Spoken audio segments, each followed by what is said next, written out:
আপনি কি কখনো ভেবেছেন মার্বেল পাথরের দাম এত বেশি কেন? এটা কি কোনো কারখানায় তৈরি হয় নাকি প্রকৃতির উপহার? চলুন মাত্র ৩ মিনিটে জেনে নেওয়া যাক। প্রথমেই একটা মজার তথ্য, মার্বেল আসলে মানুষ বানায় না, এটি তৈরি হয় প্রকৃতির ভেতরে, মাটির অনেক গভীরে। প্রায় কোটি কোটি বছর আগে সমুদ্রের তলদেশে জমে থাকা চুনা পাথর বা লাইমস্টোন পৃথিবীর ভেতরের প্রচণ্ড তাপ ও চাপের কারণে ধীরে ধীরে রূপান্তরিত হয়ে মার্বেল পাথরে পরিণত হয়। এই প্রক্রিয়াকে বলা হয় মেটামরফিজম। এই পরিবর্তনের সময় পাথরের ভেতরের খনিজগুলো নতুনভাবে সাজিয়ে যায়, যার ফলে তৈরি হয় মার্বেলের সুন্দর নকশা ও চকচকে সৌন্দর্য। এরপর খনি থেকে বিশাল বিশাল মার্বেলের ব্লক কেটে বের করা হয়।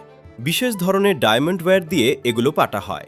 তারপর বড় কারখানায় নিয়ে গিয়ে স্ল্যাব আকারে কাটা, পালিশ করা এবং বিভিন্ন সাইজে প্রস্তুত করা হয়।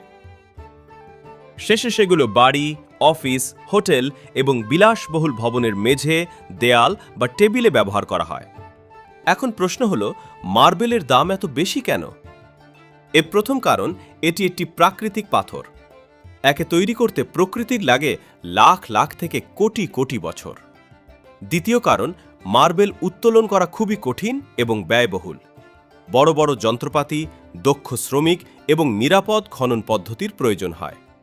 তৃতীয় কারণ, সব মার্বেল একরকম নয়। ইতালি, তুরস্ক বা ভারতের কিছু বিরল মার্বেলের নকশা এবং রং এতটাই সুন্দর যে সেগুলোর চাহিদা সারা বিশ্বে অনেক বেশি, ফলে দামও বেড়ে যায়। আরেকটি কারণ হলো পরিবহন। মার্বেল অত্যন্ত ভারী হওয়ায় এক দেশ থেকে অন্য দেশে পাঠাতে অনেক খরচ হয়, যা শেষ পর্যন্ত বাজার মূল্যে যোগ হয়।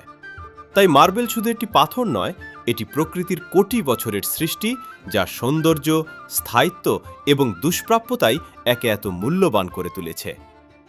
ভিডিওটি ভালো লাগলে অবশ্যই লাইক দিন, বন্ধুদের সঙ্গে শেয়ার করুন আর এমন আরও তথ্যবহুল ভিডিও পেতে আমাদের চ্যানেলটি সাবস্ক্রাইব করতে ভুলবেন না।